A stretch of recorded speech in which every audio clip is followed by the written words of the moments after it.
if you're saying that you don't have any energy, it's an illusion. All of us do. Every person gets the same amount, the same access to the energy source. Have you ever wondered where your energy might be going? Everybody says that you need to stay away from energy suckers, but what are those energy suckers? What are the things that are feeding on our energy, that are stealing our energy, that leave us drained and powerless and make us feel like we don't have any energy or any power to do the things that we want to do? Where can this energy be going, and how do you bring it back? How do you bring back your energy? And what are the 5 reasons that you might be lacking energy? I'm gonna share all of that with you today. Every time I feel like I'm missing energy, like my energy is just not there, I don't feel energized and I feel drained, I always ask myself, where is it going? Because if you know the basic laws of physics, energy doesn't come from nowhere and energy doesn't go to nowhere. The energy has to circulate. It always has to come from somewhere and it always has to go somewhere. So if you feel like you're lacking energy, you don't have enough, you do your normal things, but it just makes you feel drained, your energy is probably going somewhere. The question is, where is it going? Let's start with the obvious. The reason why you might not have enough energy can be purely physical. You might not get enough vitamins, you can be hormonally imbalanced. All of those things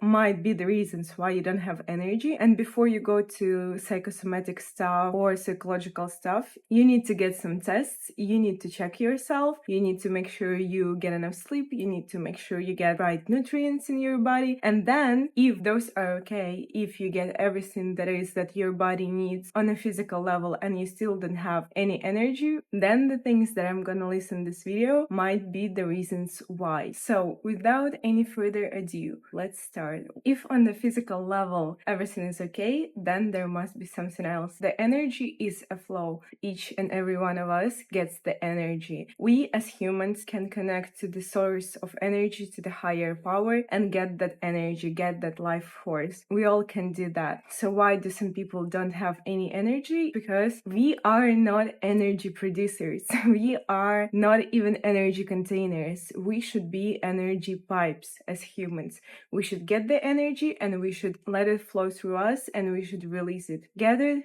Release it. So what happens is basically our pipes get blocked by some baggage, some rocks that I'm gonna name later. When we get blocked by those things, the energy is basically either can't enter or is not fully released and stuck in our body as traumas, as any unresolved, once again, baggage. That's why it's called baggage. What happens is it makes it harder for you to move through life, to get the energy, to give the energy, and makes you feel stuck like a clogged pipe, because you are. There are things that are stopping that energy flow from going through you. We have to be in the flow. We have to be like, I get it, I give it. I get it, I give it. I get it, I give it. And only when we're clean, when our filters, internal filters are clean and can accept energy, that's when we feel energized. That's when we feel like we have a lot to give. The energy should not get stuck inside you, and you should not feel like you need to gather that energy for yourself. You need to contain it and keep it. You have to release it. We basically build our life around the culture of saving for the future. We work very hard when we are young and we have a lot of energy in order to have this safety pillow when we're retiring. But the energy works differently. It should flow naturally through you. It should not get stuck, and you should not feel like you need to keep it. And we all have different energetical potential. We all have different throughput. I'm not sure there is the right word to use.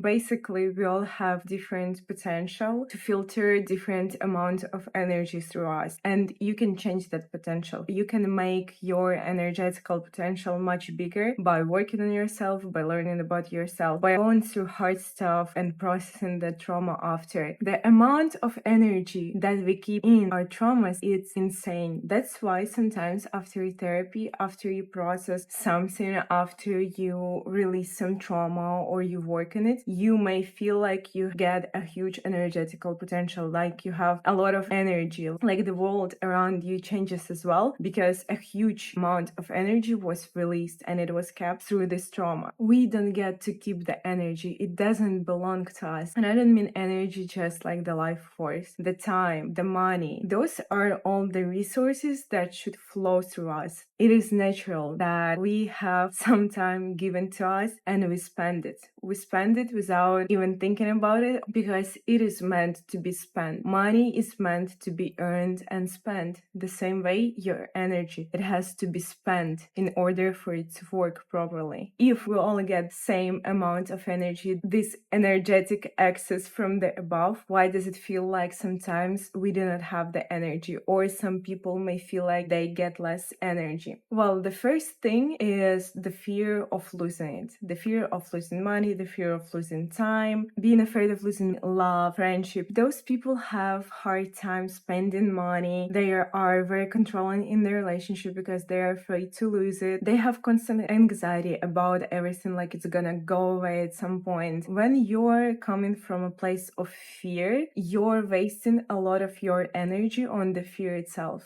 Fear is a very charged emotion and it sucks a lot of your energy out as it is. And what happens is, what you fear will happen to you eventually, because nothing belongs to us. We don't have to get attached to anything. We have to spend it. We have to release it. We have to be in this abundant mindset, knowing that when we release stuff, when we let stuff go, it comes back to us. Nothing belongs to me. Everything that I spend is gonna come back tenfold to me. That's where your mind should be at. Number 2, baggage. Baggage and past. The amount of time some people spend on the past events, on the past traumas, on the past stories is incredible, because where your focus goes, the energy flows. And the more you focus on your past, the more you think about it, the more you try to relieve it, go through it again in your head, go through all the conversations, the more energy you spend on that baggage, because you cannot do anything with it other than learn something from it. It's done. It's finished. The thing about baggage, it doesn't want to be released.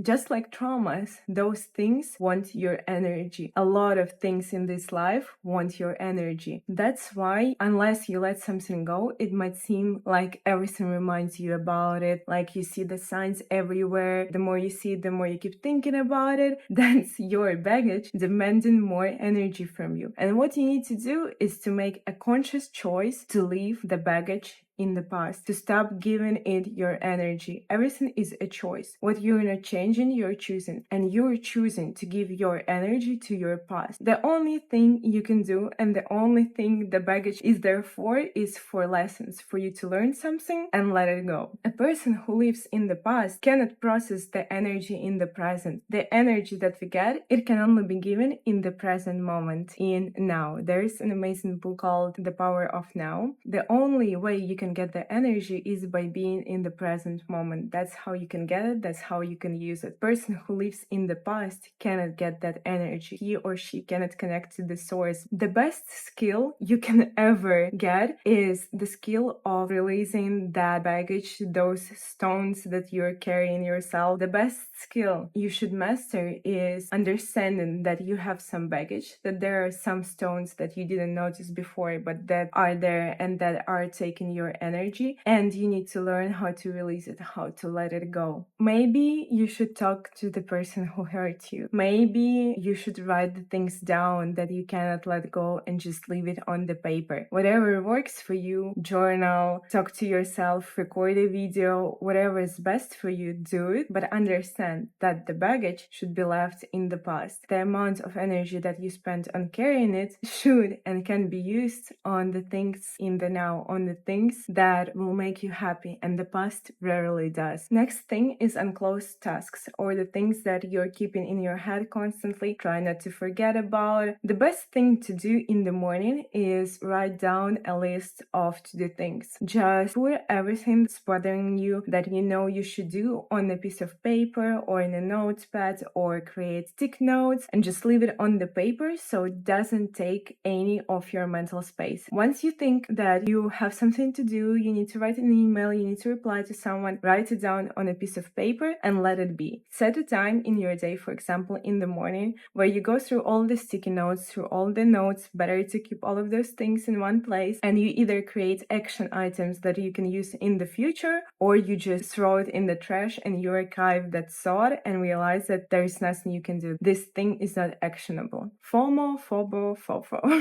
The only thing that I have to say about that is whatever is supposed to be yours will find you. You will not miss it. If you're afraid to figure something out, if you're afraid to figure out a grade for the exam or the test results from a doctor, you start procrastinating, you start delaying it. You're basically wasting your time, wasting your energy on resistance. Just do it, don't delay such things, and remember that you are in the right time, in the right place, you're getting the right experience. If for some reason you're in this scenario, this experience is needed for you to find something, to understand something. Yours will never walk away from you.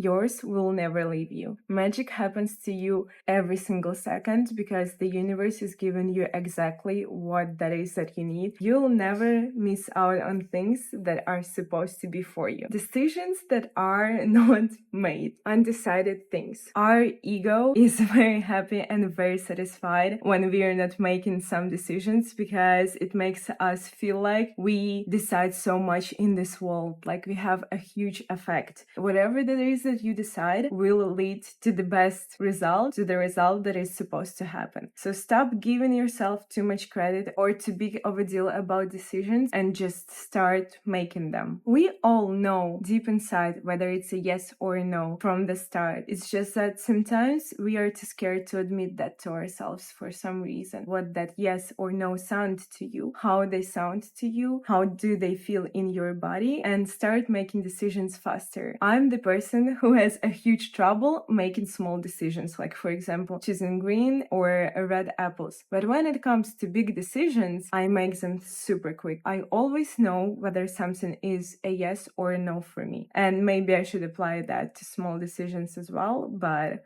oh well. Those were the things that can be stealing your energy, can be taking your energy. And that is all I have for you today. Thank you so much for joining, and I'll see you in the next one.